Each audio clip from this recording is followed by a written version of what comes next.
먹는 것이 곧 나를 만든다. 안녕하세요, 리틀약사입니다.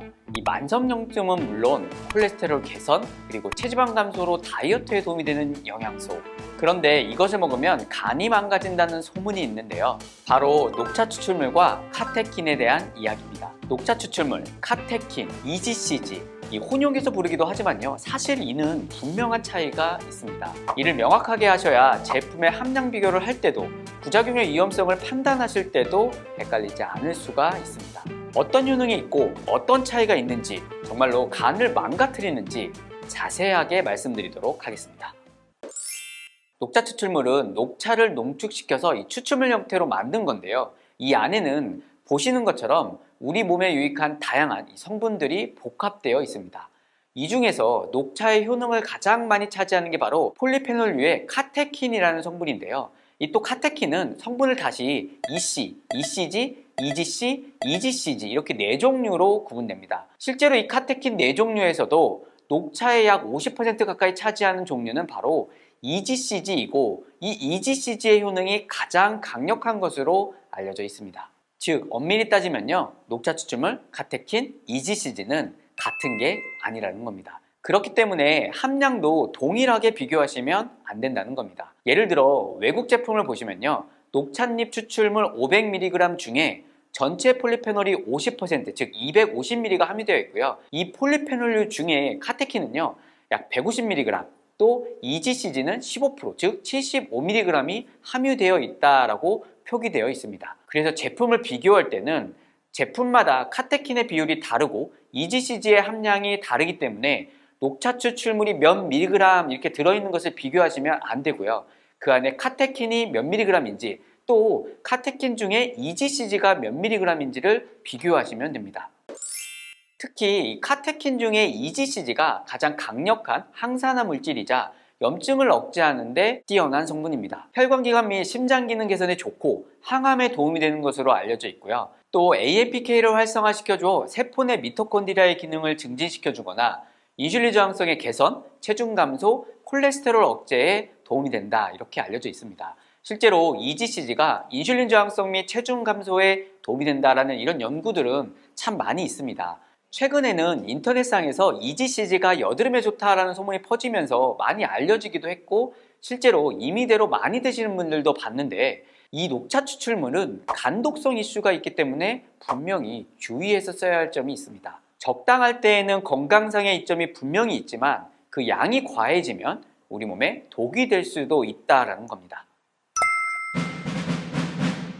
미국 국립보건원의 NIH 자료를 보면요, 녹차 추출물과 다량의 녹차 섭취는 급성 간부전, 간 손상과 관련이 있다 이렇게 언급하면서 녹차 추출물에 들어있는 과량의 EGCG 카테킨 성분의 섭취가 간독성의 원인이다 라고 합니다.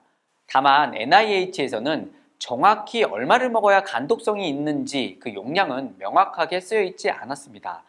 다행히 유럽식품안전청의 저널에 대략적인 근거를 찾을 수가 있었는데요, 여기서는 하루 800mg 이상의 EGCG를 매일 섭취했을 때 간손상 지표인 AST, ALT의 혈중 농도가 증가되었다라고 합니다. 또 2018년 발표된 녹차 추출물과 간독성 연구에서는 이 다수의 임상 연구를 검토해 봤더니 성인은 하루 338mg의 EGCG 섭취가 안전한 수준이다라고 제안하기도 했습니다. 그래서 이런 논문들을 좀 보수적으로 생각해 봤을 때 300mg 이하의 EGCG는 간독성 걱정 없이 드실 수 있는 안전한 양이라는 겁니다. 그리고 여기서 잘 확인하셔야 되는 게 녹차 추출물이라든지 카테킨 총량이 아니라 EGCG로서의 함량이라는 겁니다. 우리나라 식약처에서도 국내 제품에 안전하게 먹을 수 있는 이 규격을 정해놓고 있는데요, 일단 녹차 추출물 원료는요, 1000mg의 녹차 추출물 가루에 카테킨이 최소 200mg이 함유되어야 된다. 그러면 즉 20% 이상의 원료를 사용해야겠죠. 사실 녹차 원료마다요,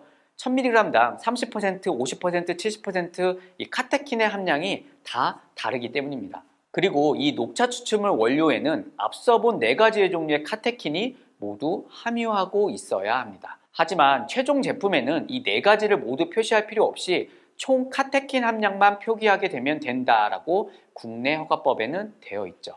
그리고 식약처에는 여러분이 안전하게 드실 수 있도록 그 중에서 EGCG의 일일 섭취량을 300mg 이하로 제한하고 있습니다. 예를 들어 보시는 것처럼 국내 제품에는 총 카테킨 함량만을 표시하고 있지만 이 중에서 EGCG의 함량은 300mg 이하로 만들어지고 있다는 겁니다. 제가 연구 개발한 이 카테킨 제품에서도요, 이 원료 성적서를 미리 받아볼 수 있었는데요. 녹차 추출물의 70%가 카테킨이고 이 중에서 4가지 원료의 함량을 각각 정확하게 표시되어 있었습니다. 또한 이 중에서 가장 효과가 강력하지만 간독성 이슈가 있는 EGCG의 함유량도 확인할 수 있었죠.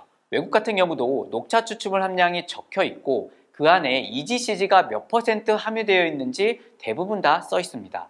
제품은 대부분 EGCG가 200mg 선에서 맞춰져 있는데 가끔 300mg 이상의 고함량 제품들도 있으니 그런 부분들은 좀 주의해서 드시는 게 좋겠습니다. 애초에 우리나라도요, 이 EGCG 함량이 정확히 좀 더 표기되어 있었다면 좋았을 것 같다라는 아쉬움은 있습니다. 하지만 식약처가 안전한 용량 이내로 관리하고 있으니까요, 너무 걱정하실 필요는 없겠습니다. 그리고 또 제품의 하루 복용량 이내로 지키셔서 드시는 게 좋겠죠. 그리고 혹시 이 녹차 추출물 영양제를 먹고요, 피곤해지거나 얼굴이 노래지거나 혈액검사상에 간 수치가 올라간다 그러면 즉시 끊으셔야 합니다.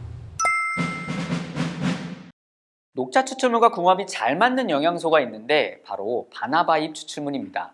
국내 식약처는 이 바나바잎 추출물에 대해서 식후 혈당 상승 억제에 도움을 줄 수 있음이라는 이 기능성을 인정하고 있죠. 바나바잎에 들어있는 코로솔산이 인슐린의 감수성을 증가시켜 이 탄수화물 이용률을 증가시켜주고 식후 혈당 상승을 감소시켜줄 수 있다라고 알려져 있습니다.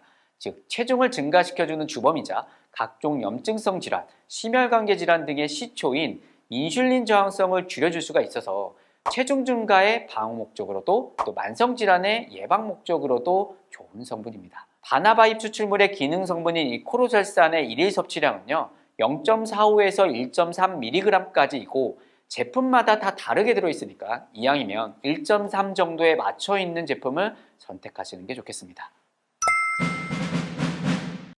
사실 이 녹차 추출물이 카테킨으로 살을 엄청나게 빼주겠다 이런 바램으로 먹는 것은 절대로 반대합니다. 제가 이 다이어트 영상편에서도 다양한 체중 감소 영양제가 크게 효과가 없다라고 말씀드린 적이 있었는데 이 카테킨 성분은 체지방 감소에 도움을 주는 것 외에 항산화에 도움, 콜레스테롤 감소에 도움이라는 다른 건강상의 유익한 점이 있기 때문에 권해드리는 거지 다이어트에 큰 효과가 있으니까 꼭 이걸 드셔라 라는 것은 아닙니다. 다이어트는 보조제로 절대로 해결되지 못한다는 거 잊지 않으셨으면 좋겠습니다.